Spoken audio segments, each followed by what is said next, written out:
Kom maar dan weer.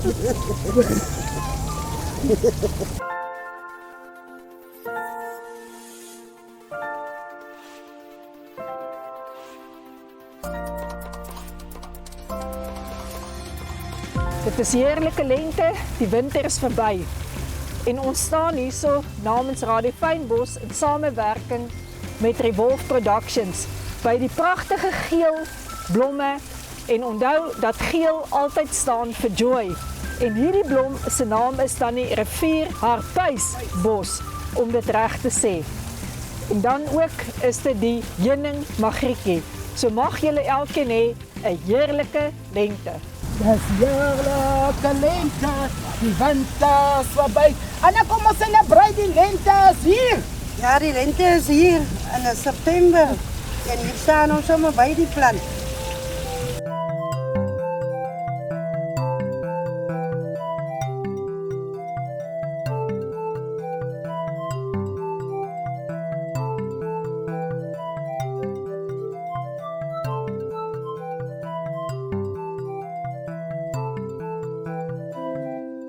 Ek is Anna Francis, Ek is Esme Williams, episode 6, so plant ons. Tuin op die Brak. Daar is 97 wat bekend is in Suid-Afrika, eintlik net 87.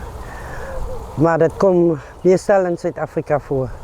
Hy staan ook bekend as die Honey Europes, die rivierhartbees, die heuning magriet. Die rivierhartbees kry soos 'n druppel aan sy stam wat hulle gebruik het as gom om kanoes te seël wat snymerke in het. Dit word soos 3,5 meter hoog. Hulle kom die meeste in geel voor en in die Weskaap, Suidwes en in die Karoo. Hy blom in die winter en in September. Die rivierhartbees is 'n maklik groeiende plant. Jy kan hom kry van sade, jy kan steggies maak van hom. Nee, hy is nie eetbaar. Die rivierhartbees is eintlik giftig. En SP, wat is spesiaal dan aan die rivierhartbees? Hoe ken ek hom maklik uit? Ons ken hom, maar laat hy soos 'n vinger is. Hy is beskikbaar in die kwekery. Hy is te koop daar. Ons lenteplant was dan die rivierhartbeesbos hier by Tuin op die Brak en ons glo julle het saam met ons geniet episode 6. Oeh, episode 6. Blijf maar daar by die. Ja, die... Kom ons celebrate die in September. Of hoe nou?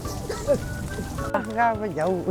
Ja, sy het vir my gevra episode 6. Ja, dit is waar, ja. Ek moet eintlik gesê het.